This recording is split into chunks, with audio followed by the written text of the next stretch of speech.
할렐루야. 오늘 또 만나서 반갑습니다. 하나님께서 오늘 우리들에게 생명을 연장해 주셨기 때문에 저와 여러분 오늘 이 자리에 나와서 예배 드린 줄로 믿습니다. 사랑하는 성도 여러분, 여러분들은 지금 여러분의 육체의 때가 얼마나 남았다고 생각하십니까? 앞으로 몇 년 더 사실 것 같습니까? 아직 젊으니까, 건강하니까 오래 사실 것 같으십니까? 아예 생각도 안 하고 사십니까? 제가 그런 적이 있었거든요. 제 간증을 하나 하겠습니다. 목회 초년생 때였습니다. 목회 처음 초년생 때 제일 힘들고 어려운 것이 뭐였냐면 설교 준비하는 거였습니다. 늘 설교 준비에 지쳐있고 쫓겨 있었습니다. 주일 오전, 오후, 매일 새벽 기도, 수요 예배, 금요 예배, 구역 예배, 돌아서면 설교, 거기다 주일 학교까지 다 해야 되는 날마다 설교에 치여서 너무너무 힘들고 지쳐 있었습니다. 그리고 그때 생각했습니다. 이야, 이 생활을 아직도 30년이나 더 해야 되는데 이걸 어떻게 하지? 생각하니까 너무 까마득했습니다. 그래서 이 설교 준비하고 설교를 한다는 것이 너무 행복한 것이 아니라 너무 짓누르고 힘들게 만들었습니다. 그러던 어느 금요일 날이었습니다. 밤에 자다가 옛날에는 연탄을 피웠거든요. 연탄가스를 마시고 정신을 잃고 그냥 죽을 뻔한 적이 있었습니다. 그래서 다시 정신을 깨어났을 때 머리가 깨지는 것 같이 너무너무 아프고 힘들었습니다. 그래서 주일날이 돼갖고 이제 강단에 올라가서 예배를 위해서 기도를 하는데 엎드려서 기도를 하는데 이 생각이 확 머리를 스치고 지나갔습니다. 무슨 생각이냐면 오늘 이 설교가 마지막 설교일지도 모른다. 오늘 이 설교가 마지막일 수도 있다. 이 생각이 확 들어가는 거예요. 연탄가스 마시기 전에는 난 아직도 젊으니까 건강하니까 그런 걸 생각하지 않는데 가스를 마시고 나니까 내 목숨은 내 젊음하고 내 건강하고 이거 상관이 없네. 끝날 수도 있겠네. 그래서 오늘 하는 이 설교가 마지막 설교다. 이 생각이 들었습니다. 그리고부터 뭐 별 특별한 것은 없었는데 그 사건 하나로 인해서 그 다음에는 제가 설교를 대하는 마음가짐이 달라져 버렸어요. 이게 마지막 설교니까. 그러니까 설교를 더 최선을 다해서 준비하게 되고 그리고 마지막 하는 설교니까 하고 하는 게 그냥 즐겁게 이렇게 하게 돼서 그렇게 짓누르던 그 설교에서 나도 모르게 해방이 되어지는 그러다 보니까 오늘까지 이렇게 오게 되었는데요. 여러분 세월 너무 빠르지 않습니까? 제가 그 생각할 때 30년 전이었는데 벌써 30년이 거의 다 흘러왔거든요. 뿐만 아니라 벌써 2020년도 벌써 반년이 지나갔습니다. 그런데 우리는 우리의 남은 때가 얼마인지 아무도 모릅니다. 여러분, 내 남은 때가 얼마인지 아는 사람 있습니까? 아무도 없습니다. 아무도 모릅니다. 그래서 오늘 본문에 7절에 이렇게 말하죠. 만물의 마지막이 가까이 왔으니 하면서 마지막 때를 하나님의 뜻을 따라 육체의 남은 때를 살게 하기 위해서 당부하려고 이 편지를 쓴 것 같습니다. 그래서 여기 만물의 마지막이 가까웠다 할 때 여기 만물의 마지막은 뭘 얘기하고 있냐면은 우리 주님이 재림하시는 우주적인 그 역사의 종말을 말하기도 하고 또 개인적으로 이렇게 말을 한다면은 사람마다 그 사람의 종말이 다 다르잖아요. 그죠? 사람마다 다 다릅니다. 그것을 말하기도 합니다. 그래서 오늘은 육체의 남은 때를 어떻게 살 것인가 본문을 가지고 함께 나누면서 정말 이 나에게 주어진 이 기회 어떻게 살지 생각하고 은혜 받는 그런 시간이 됐으면 좋겠습니다.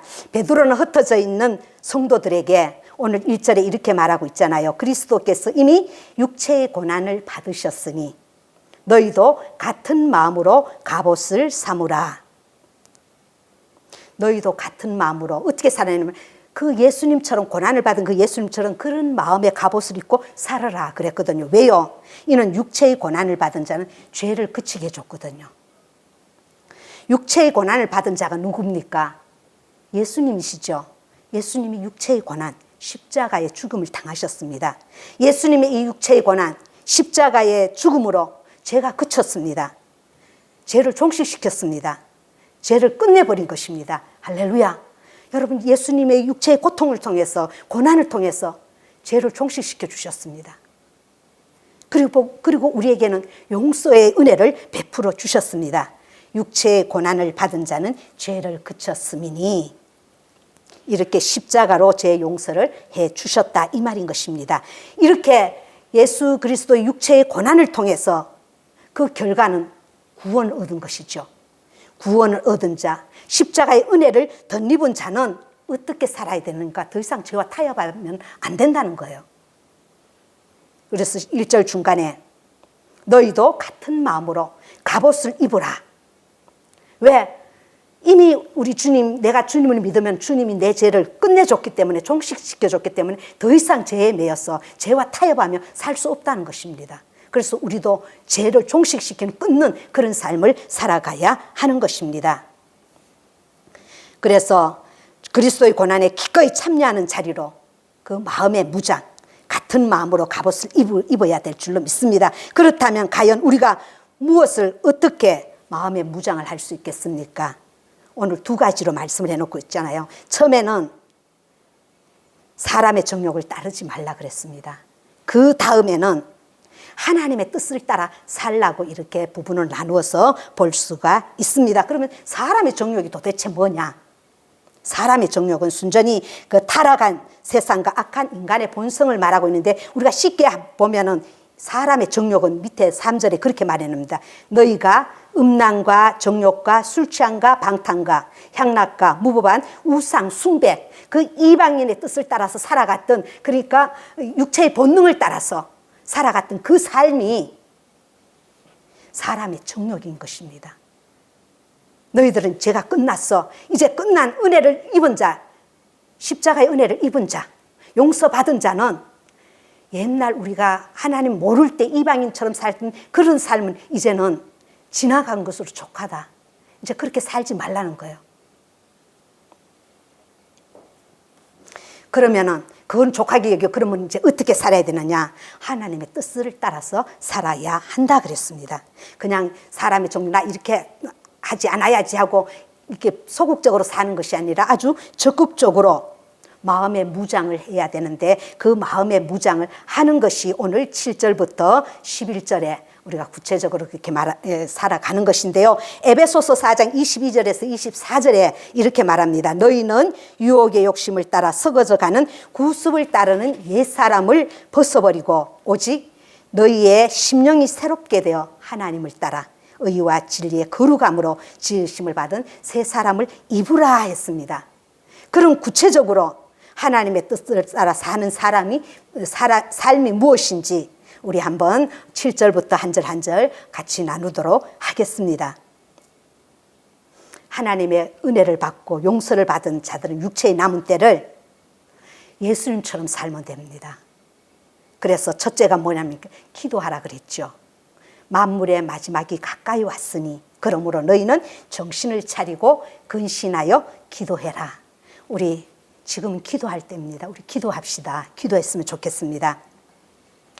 기도하지 않으면은 여러분 마음은 있지만 그걸 이겨낼 힘이 없습니다. 기도할 때 하나님의 힘을 입고 우리는 승리의 생활을 하게 되어질 줄로 믿습니다. 오늘 저는 이런 생각이 들었습니다. 베드로가 왜 이 말을 했을까? 여러분 베드로 하면 생각나지 않습니까?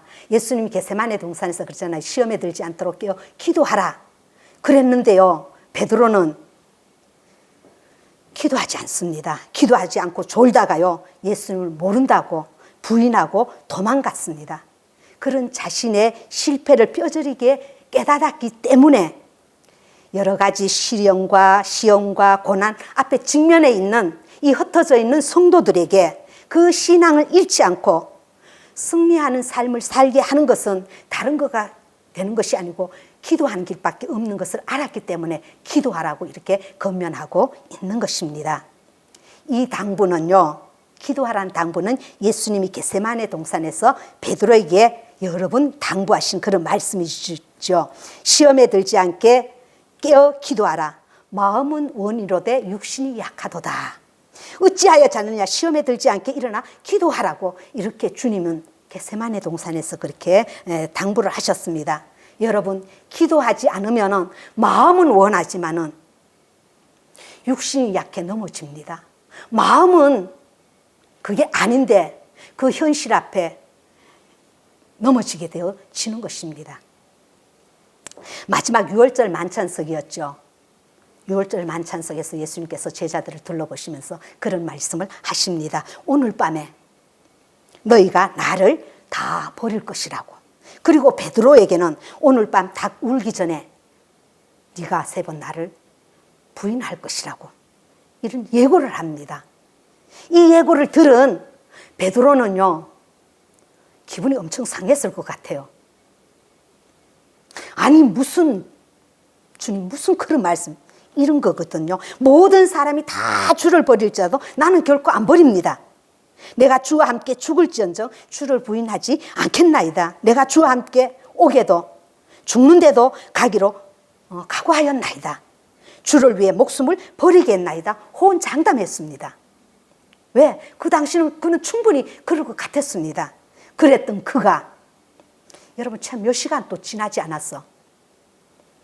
그것도 계집종 앞에서 예수를 모른다고 3번이나 부인하고 도망가 버렸습니다. 여러분, 무서우니까 예수 모른다고 부인할 수 있습니다. 부인한 그것도 노마 총독이나 막강한 힘과 권력을 가진 권세자 앞에 했다면은 여러분 그래도 권세 앞이니까 이렇게 이해가 되지만은 계집종 앞에서 예수를 모른다고.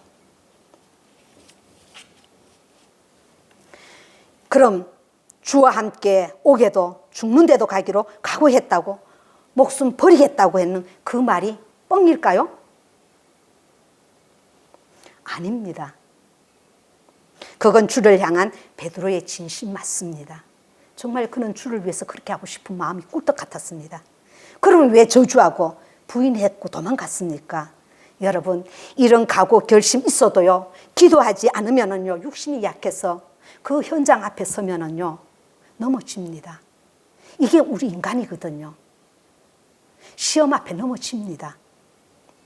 믿음이 없어서가 아닙니다. 하나님이 힘을 덧입지 않으면은 이런 시험 앞에 이겨낼 장사가 없습니다. 누가복음 22장 43절에 보면은요, 기도하는 예수님께 천사가 하늘로부터 예수께 나타나 힘을 더하더라. 예수님이 기도할 때 하늘로부터 천사가 나타나 힘을 더해줬다 그랬거든요. 베드로는 이런 자기의 정말 기도하지 않고 있다가 그 시험에 넘어진 그 자신을 뒤돌아보며 그것을 가슴에 담고 있다가 정신을 차리고 기도하라고 이렇게 당부했던 것을 보는데요. 예수님도 이 마지막을 살아가고 있는 우리들에게요, 그 종말론적인 그 장 앞에 이런 말씀을 하십니다. 누가복음 21장 34절에서 36절에 이렇게 기도를 당부하고 있는 것을 봅니다. 너희는 스스로 조심하라. 그렇지 않으면 방탕함과 술 취함과 생활의 염려로 마음이 둔하여지고 뜻밖의 그날이 덕과 같이 너희에게 임하리라. 이 날은 온 지구상에 가는 모든 사람에게 임하리라. 이러므로 너희는 장차 올 모든 일을 능히 피하고 인자 앞에 서도록 항상 기도하며 깨어 있으라. 마지막 때 주님도 그렇게 말씀하고 있습니다. 이 모든 일을 능히 피하고 인자 앞에 설 수 있도록 항상 기도하며 깨어 있으라고. 여러분, 주님이 우리에게 하신 부탁입니다. 우리 인자 앞에 서도록 항상 기도하며 깨어있는 저와 여러분이 됐으면 좋겠습니다. 이 부탁을 하신 예수님이 사복음서를 우리가 쭉 보십시오. 예수님 하나님 아들이십니다. 기도 안 하셔도 됩니다. 그런데 예수님이 공생에 쭉 보면은 기도로 점철되어 있습니다. 말씀 가르치고 복음 사역하시고 그리고 치유 사역하시고 귀신 축출하시고 이러면 얼마나 피곤하시겠습니까? 그런데도 기도하시고 새벽 미명에 가서 기도하시고 모든 것을 기도로 시작하고 기도로 마무리하셨던 정말로 하나님의 아들임에도 불구하고 기도하셨다면 연약하고 연약한 우리 기도해야 되지 않겠습니까? 그래서 우리는 마지막 때 뭘 할까가 아니라 기도해서 정신을 차리고 기도하는 저와 여러분이 돼야 될 줄로 믿습니다. 두 번째는 이렇게 말하고 있습니다. 육체의 남은 때를 뜨겁게 사랑하며 살라고 이렇게 당부하고 있습니다. 8절에 그랬죠. 무엇보다도 뜨겁게 서로 사랑할지니 사랑은 허다한 죄를 덮느니라. 베드로는 누구보다도 주님의 뜨거운 사랑을 알았습니다. 주님의 그 사랑이 베드로의 그 큰 허물, 주님을 부인한 그 모든 것도 다 덮었거든요.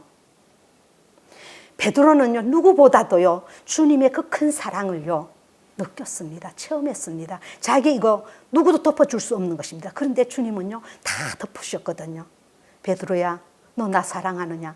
베드로는 그때는 그전까지는 막 큰 소리 뻥뻥 쳤거든요. 그런데요, 이제 자신이 없습니다. 내가 주를 사랑하는지 주님이 아신다고 그렇게 말하잖아요. 그죠? 그런 글인데도 불구하고요, 그의 허물을 다 주님은 덮어주셨거든요. 그래서 이 허물의 덮음을 받고 사함을 입은, 큰은혜를 입었기 때문에 오늘 베드로는요, 성도들에게 이렇게 건면하고 있습니다. 그래서 정말로 저는요, 그 말씀이 너무 은혜스럽습니다. 8절에 앞에 있는 거, 무엇보다도 뭐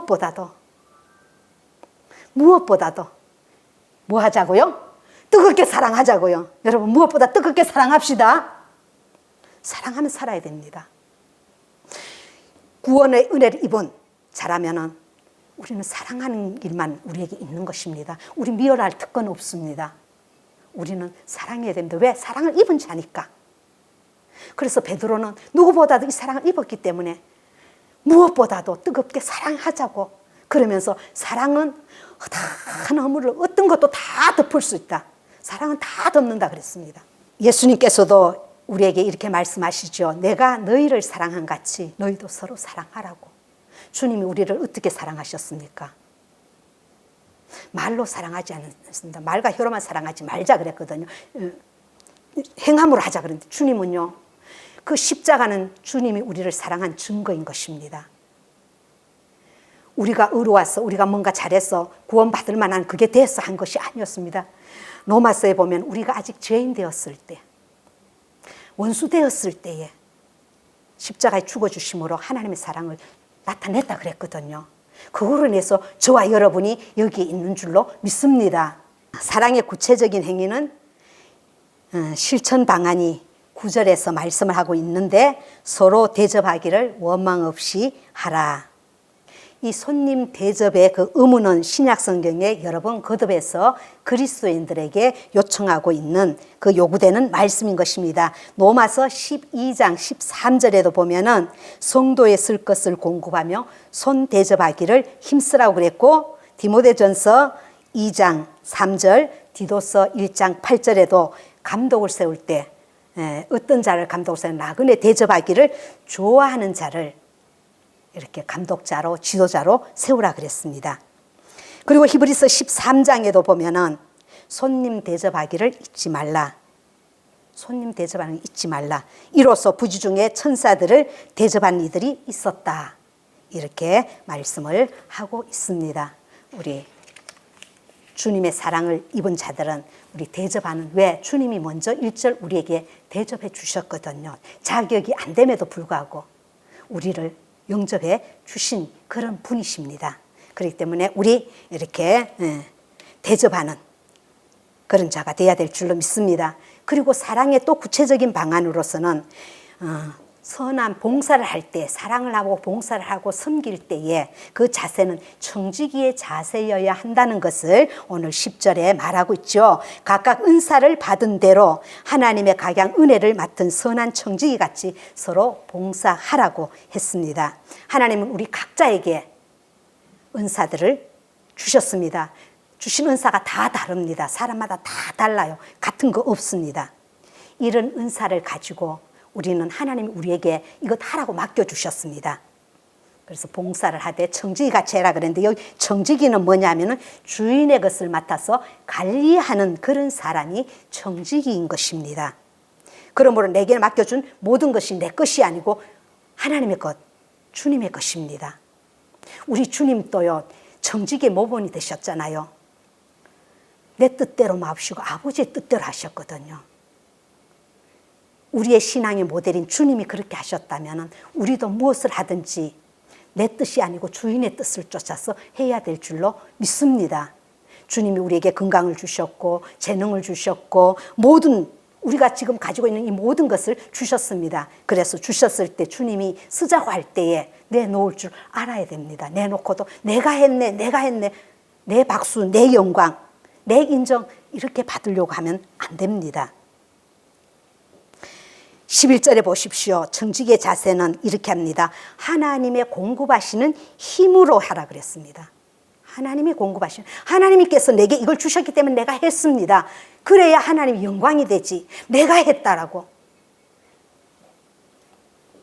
인정받고 싶고 박수받고 싶고 칭찬받고 이러면 하나님 영광을 가로채는 것입니다. 그거는 정직의 자세가 아닌 것입니다. 진실로 하나님의 사랑을 용서함을 안 자들은 하나님께서 나 같은 이런 자에게 이 은혜를 베풀어 주셨구나 이렇게 하면서 정말 정직의 자세를 가지게 되어질 줄로 믿습니다. 우리 모두 이러한 봉사를 하되 사랑하되 섬길 때 이 정직의 자세가 있어야 될 줄 믿습니다. 말씀을 마무리하겠습니다. 이 세상을 살아가는 성도에게는 흔히 두 가지 극단적인 신앙 형태가 나타나곤 하는데요. 그 하나는 현실 생활을 지나치게 안주해서 철저히 육신적이고 세속적인 삶을 살아가는 자가 있고, 또 반면에 다가오는 미래 곧 마지막 세상에 지나치게 염두해 준 나머지 아예 현실 생활을 도외시하며 살아가는 극단적인 그런 말세론자들이 있습니다. 그러나 올바른 신앙 정신을 가진 사람들은 한결같이 이 세상에 대한 지나친 기대나 혹은 오는 저 세상에 대한 무조건적인 기대감으로 현실을 무시하지 않아야 하는 것입니다. 오히려 이 세상과 오는 세상에 대한 적절한 그러한 긴장과 위기의식을 가지고 살아가야 합니다. 다시 말해서 주 예수여 오시옵소서 라는 강력한 종말의 의식을 가지는 동시에 주께서 허락해 주신 이 땅에서의 삶을 하나님의 뜻을 따라 기도하며 뜨겁게 사랑하며 손님을 대접하며 그리고 봉사를 하되 정직의 자세로 봉사에 나아갈 때 십자가의 은혜를 입은 삶이라고 말씀을 드릴 수가 있습니다. 그래서 우리는 오늘 어떻게 살 것인가 이렇게 살라고 했습니다. 우리 기도하며 뜨겁게 사랑하며 손대접하며 그리고 정직으로서 살아내기를 주님의 이름으로 간절히 축원합니다. 기도하시겠습니다. 우리 하나님 아버지, 오늘 또 우리에게 귀한 말씀으로 은혜를 베풀어 주셔서 감사합니다. 하나님께서 우리들에게 생명을 허락하시고 살아갈 수 있는 기회를 주셨기에 저희들이 오늘 또 살아가고 있습니다. 주께서 허락해 준 삶의 시간들을 살아낼 때에 오늘 말씀하신 그 말씀의 뜻을 따라 하나님의 뜻을 따라 육체의 남은 때를 살아갈 수 있는 저희들 되게 하옵소서. 우리가 살아가는 이 시대 속에는 많은 어려움도 시련도 있지만은 기도함으로 이겨내게 하시고 사랑함으로 함께 더불어 살아갈 수 있는 그런 힘이 있도록 하나님 우리를 축복하여 주옵소서. 우리를 사랑하신 예수님 이름으로 감사하며 기도하옵나이다. 아멘.